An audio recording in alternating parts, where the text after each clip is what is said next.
Հայաստան բավականին ընդունված է ձեր նշած ամենօրյա գործածումը, հացի, նաև հատկապես ինքնաթոր օղու տեսքով, եւ մենք ունենք պացիենտներ, որ նշում են իմ պատրաստած օղին է, ես ինքս գիտեմ որակը, դա առողջարար եւ այլն, բայց դա միայն թույլ կարծիք է։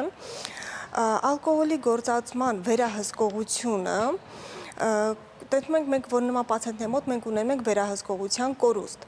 Այսինքն ձեր նշած հացի հետ գործածումը հետագայում մենք ունենք քանակի մեծացում, մեկ բաժակը դառնում է 2, երկուսը 3, սկսում են գործածել ինչպես առավոտյան, այնպես էլ երեկոյան ժամերին, եւ այստեղ մենք ունենում ենք առողջական մի շարք խնդիրներ, որոնք որ բերում են եւ անձի սոմատիկ, այսինքն առողջական մի շարք խնդիրների, մասնավորապես կենտրոնական նյարդային համակարգի կողմից, մարսողական համակարգի կողմից, լյարդի կողմից ենք տեսնում բազմաթիվ պաթոլոգիաներ, ինչպես նաեւ անձնային որակներն են սկսում տուժել։